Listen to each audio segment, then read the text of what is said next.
Today, we're excited to have with us Mark Batten. Mark's been a part of the Pentecostal Holiness Church of Canada for a number of years, and he's taken on a new ministry over the last few years, and we are excited to have him share. We have an upcoming event this Sunday, November 6th, that he's going to talk a little bit about, and he's just going to share a little bit of his story, a little bit of what he's doing through his ministry, and I really believe that it's something that we as a denomination can really grab hold of. And by the end of this video, I think you'll really understand what we're talking about. Mark, we're excited to have you with us today. We're excited to have you be a part of our body. And we're really excited about the future and some of the mission stuff that maybe we can work together on. But Mark, tell us a little bit about yourself. Awesome. Thank you, Tom. Well, it's a pleasure to have this meeting and to be able to share with you what we do. And it has also been an honor to be a part of this denomination for so many years. For anybody who hasn't met me or doesn't know kind of my background, I was a pastor at a church for 16 years. I was a children's pastor for 16 years in this denomination and fully loved my job, was absolutely blessed to be there. I still have kids ministry is pretty deep in my heart. And even though for the last almost 3 years, I haven't been the kids min guy, I am still there volunteering now. Wow. In our kids ministry, every service, every Sunday. I love it. It's a big part of how I serve and where my heart is. And so I'll get into my role at ICR Canada in a little bit, but in the interview process of me moving to that role, I was asked, well, why do you want to leave your kids ministry job? And this is what I said in my job interview. I said, I don't. Wow. I said, if I don't get this job, I'm good. I am blessed serving God and serving families. And very quickly at my position at Calvary, very quickly realized how special the role I had was too. There's a lot of churches. Now I'm going to go on a rant a little bit about kids ministry, but that's okay. There's a lot of churches that kids ministry is pretty low on the totem pole, if I'm being honest. Yeah. And I actually didn't know that because it wasn't my experience. It wasn't until I networked with other churches that I realized, wow, kids ministry, youth ministry to a point is often an afterthought. Real church is the grown-ups. Now go make sure the kids are taken care of. And the pastors I've served under and myself could not have a more opposite opinion of the importance of kids ministry. So I loved that. And so, yeah, about 3 years ago, I stepped into this new role for a spectrum of reasons. The one of the forefront reasons was I actually stepped into the shoes of my father-in-law, who had suffered a stroke and was still in the role, but was slowing down and beginning to, not make as many correct decisions as that affected his health. And so I was already sort of volunteering just to give him a hand, and then this door opened. And I've had several, let's call them career doors, open over the years, and I always take a peek when the door cracks open just to see, is this God opening the door, or is this just a random opportunity? And so after a lot of prayer and a lot of consideration, including talking to my senior pastor about this decision, I decided to move over to this very impactful and powerful ministry. And I wanted to for sure mention that I came from ministry because, Tom, you know me, fun is pretty high on my list. Pretty high, yes. And being ridiculous and enjoying life is pretty important to me. And then I stepped into this role of dealing with Christians who are persecuted around the world, which could not be more serious. And so it's been a personal, not a battle, but it was a deliberate decision to step out of, what balloons am I tying this week, to what deaths or beatings am I hearing about this week. So yeah, that was my sort of job and career journey to get where I am today. Well, we both know, and everybody listening knows, that God uses events in our lives to prepare us even though we don't know what we're being prepared for. Yes. So let me ask you a question, because when I first saw you, didn't know you, but saw you, you were on stage, and it was long before Bishop McDonald, long before any of those kind of things, and you were involved in a music group. And I'm curious, have you served the Lord your whole life? What was the progression to get here? Did you have a salvation experience? What's the background? Yeah. Well, first of all, Tom, I was trying to avoid talking about me being in a boy band, but you're right. Like later years in high school and for probably I don't even know. I'd have to look. Maybe 10 years. We were in full-time music ministry, and we did tour around 3 albums later, and had just a blast. But it was that experience, the children's ministry experience, and this has always been about ministry, and including the music days. It was very much the forefront of why we did it. And you'll be happy to know, we sang together 2 Fridays ago in front of a very large audience. So we're still doing it. I saw that on Facebook. So That's it's phenomenal. very much a hobby at this point, but we're still singing.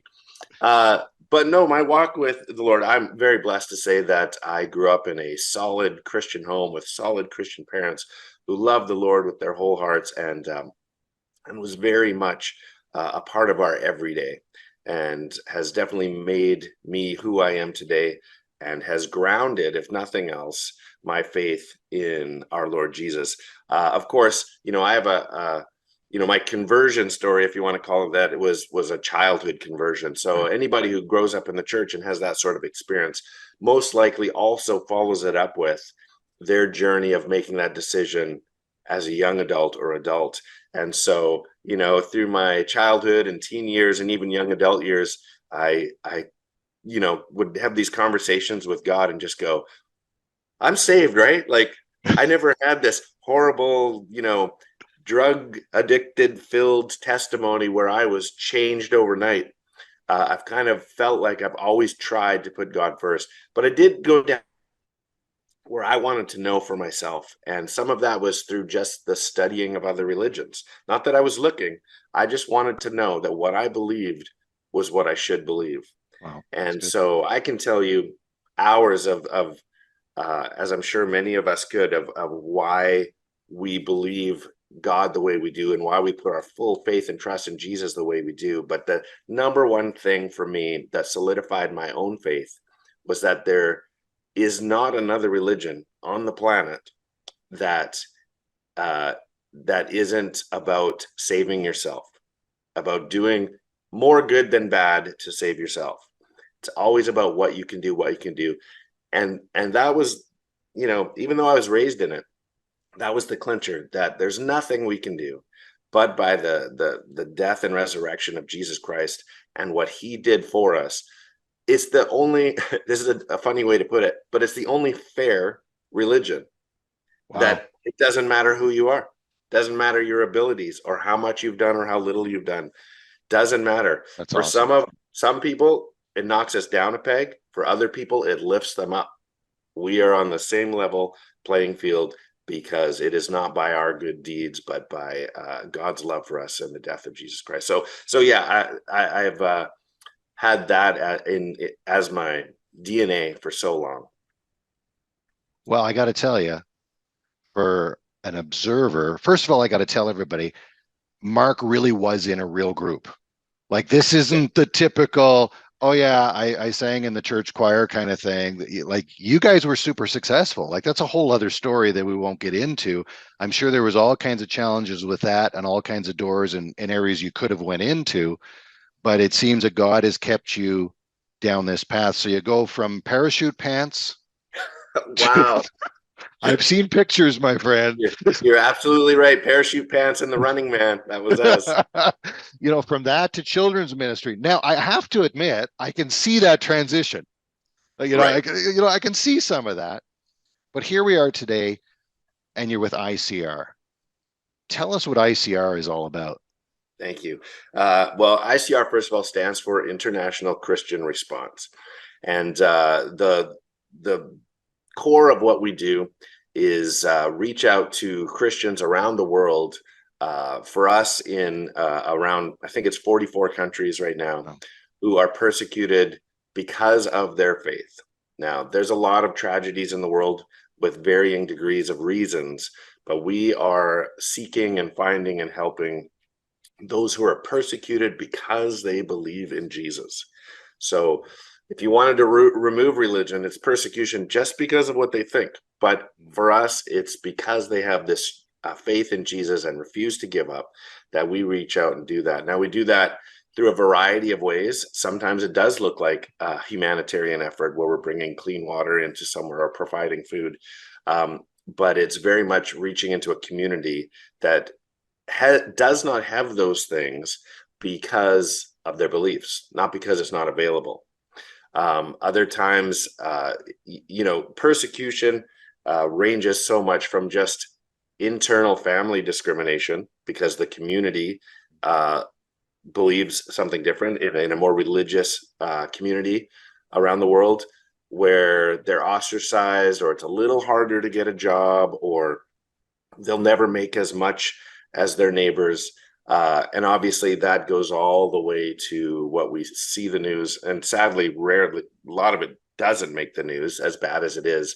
And that can be beatings and the burning down of churches and homes. And oftentimes, and I can give you some statistics, oftentimes leads to death for Christians simply because of their beliefs. And so, yeah, it ranges a lot, but it truly happens in more countries than it doesn't. wow. So let's take that just a little bit further. So we don't see anything on the news really to speak of, very, very seldom.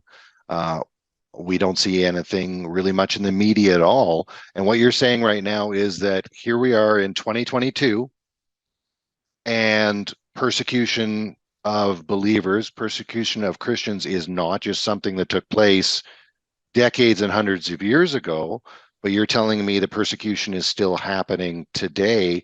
Explain that to me. To what degree is it happening today? Is it way, way less than it took place in the past? Is it about the same? I have a hunch if there's ministries like yours that are at work, even though we're not hearing about it, is it actually getting worse? That's a great question. I'll answer that by telling you my own story and kind of even how I landed here. Growing up in the church, you do hear about persecution. The Bible talks about persecution, and I can tell you that in my youth group, when persecution would come up, our youth pastor would describe it this way. He's like, "You're a Christian, you're probably going to face persecution. If somebody at school might make fun of you for listening to a Christian music group or something like that." And so for me, by no ways was I ever like a tough guy, but tough guys don't end up in boy bands. I'll tell you that. Um, With um, with parachute pants, I might with add. parachute pants, yeah, I wasn't a tough guy, but for me, when I heard, well, persecuted for what I believe, that's it. So I would wear a T-shirt that said something, Bible verse or something. Like I would double down. Yeah. That was what I was told persecution would be, mixed with, did you know that in some countries you could be thrown in jail for being a Christian? And so those are my three examples: what the Bible said, random pastor being thrown in jail somewhere, and you might be teased at high school.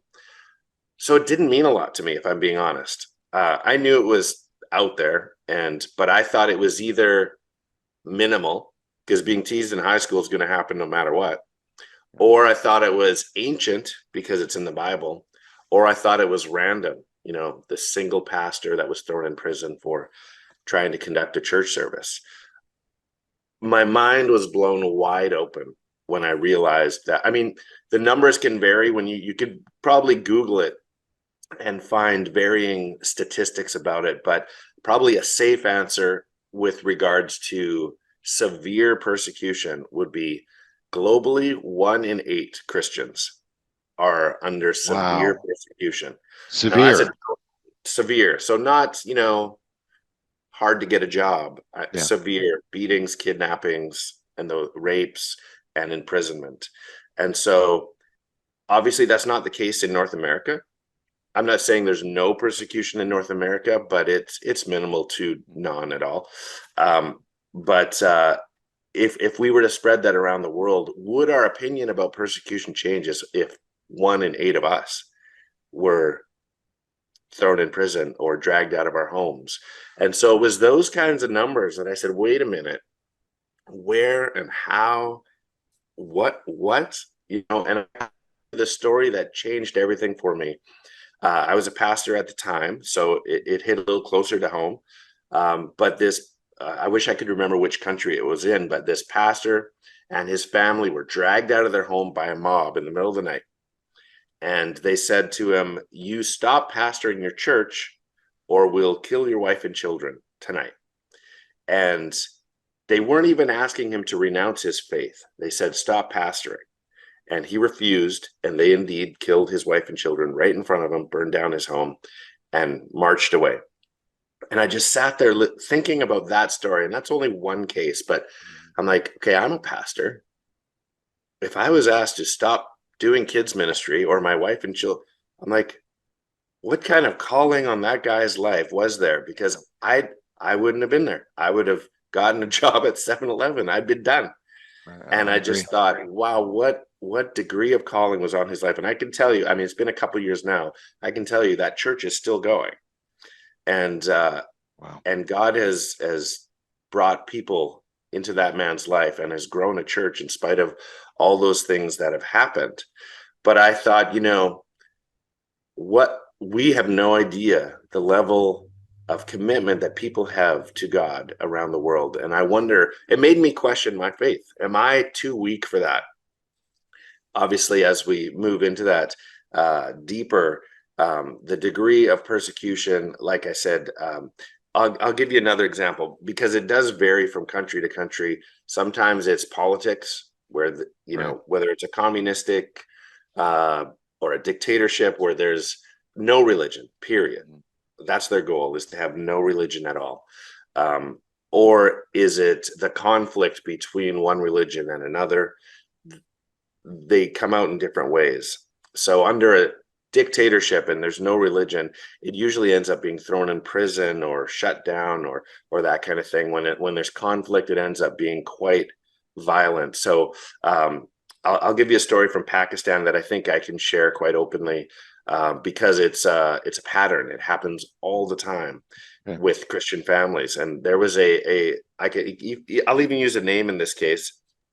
There was a little girl, 12-year-old girl named Rashid, if I'm pronouncing it correctly. And her family were Christians. They lived in this community and they were doing okay. They were doing okay. And they found a way to get along with their neighbors, even though they were not favored.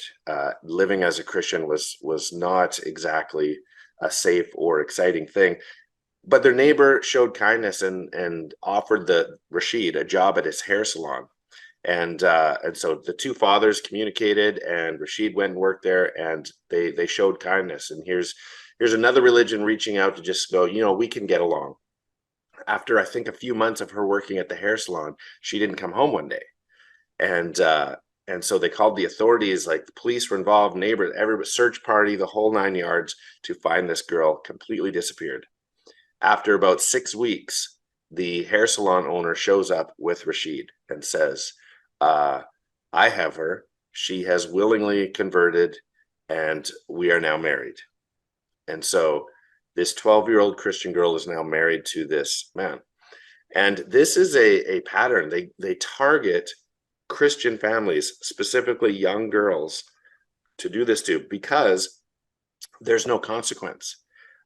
People barely feel bad about it because, oh, well, they're Christians. You might as well have stepped on a bug. Like it doesn't matter. So even when authorities are involved, because even in Pakistan, there are laws against, child marriages and forced conversions. There are laws against that. But in the court of law, the legal attorneys and judges, they took the word of the man that kidnapped her over the actual birth certificate documents. He's saying she's 16. They're like, here's her birth certificate. She's 12. Well, we believe him. We can't believe a Christian, even though they have the legal documents. Wow. So this allows different countries around the world to have on their books, yes, we have freedom of religion, but when it gets down to the nuts and bolts, Christians are literally they're cockroaches.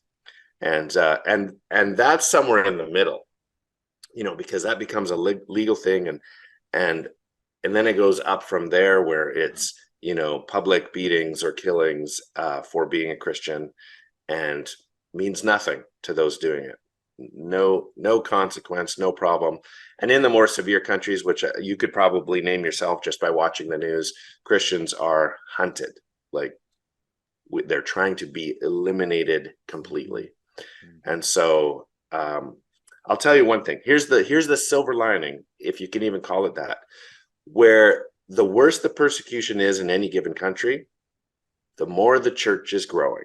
Isn't that amazing? It's secret, it's underground, whatever the case may be.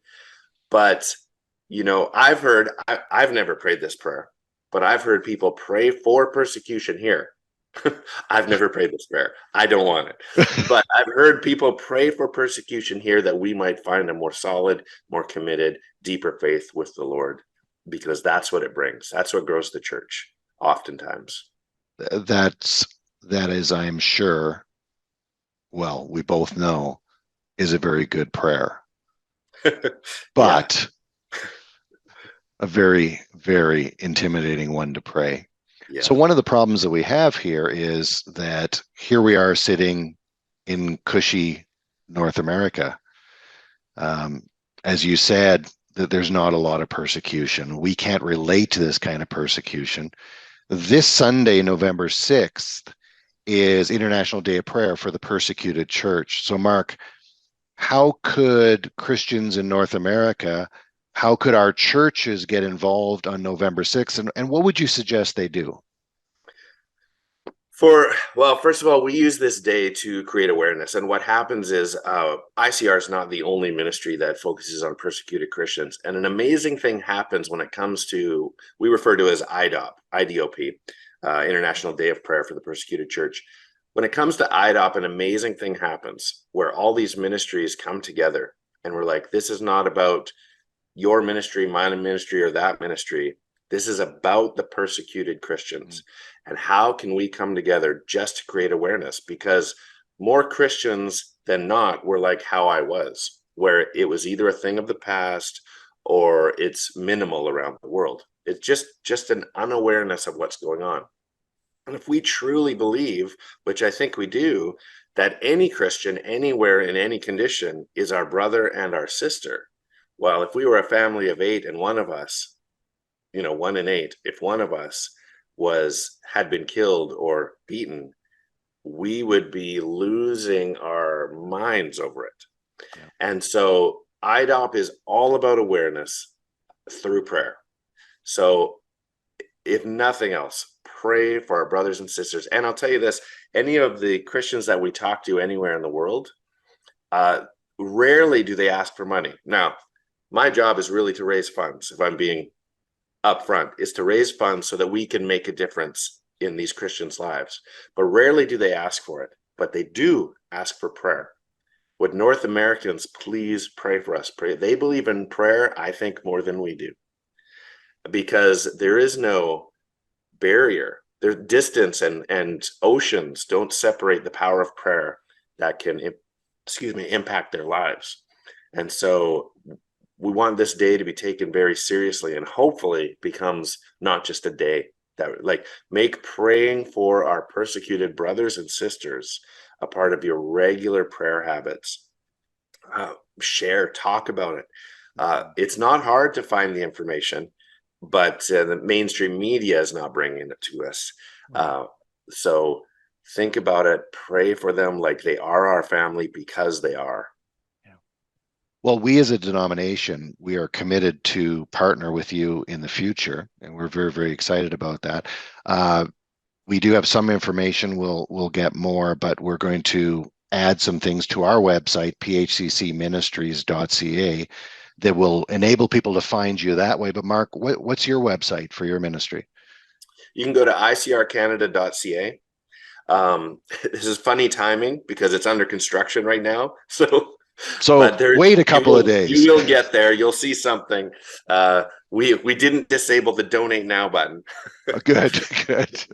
But yeah, icrcanada.ca is where we are, and we would love your support. I have the same request. Obviously, financial support is the only way we can make a difference in some of the countries. I like to talk to churches, especially churches that are supporting their own missionaries. Maybe you're already supporting somebody. We are not stepping on the toes of that, but we are in places where we say American, but North American, Western missionaries cannot go. So this is over and above what we typically do Right. with our missions trips and the missionaries we support.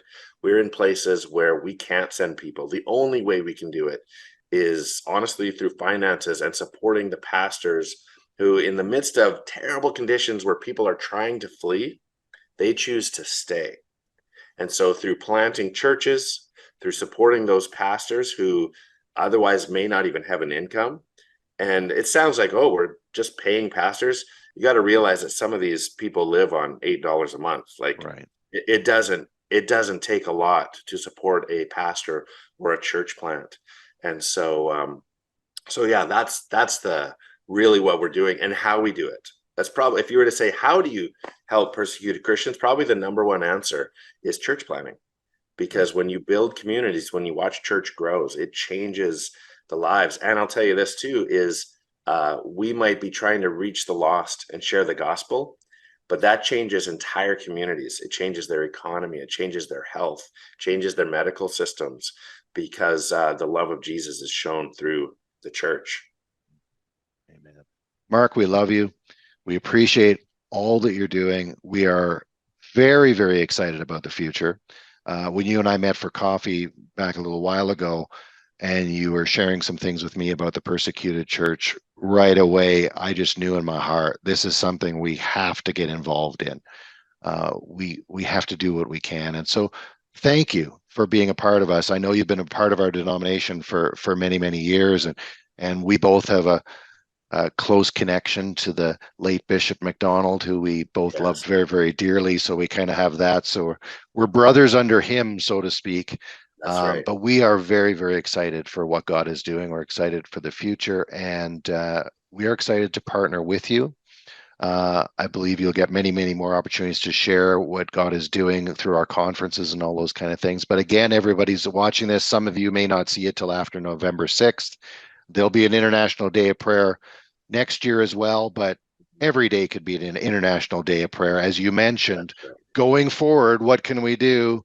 Yeah. We can all pray every day. Mark, And I'm thank happy you. to send resources if I have them. It doesn't always have to be, Yeah, you know, ICR related. I'm happy to send resources if there's a pastor who just has questions. By all means, reach out to me personally.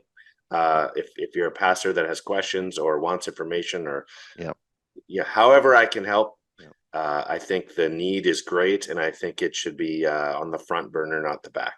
I agree, and we commit to that. And we'll put enough information on our website so people can and track you down. Sounds good. So again, Mark, thank you so, so much. We love Thank you, you. We Tom. God appreciate bless. you. We're excited about what God is doing. Me Amen. too. Amen.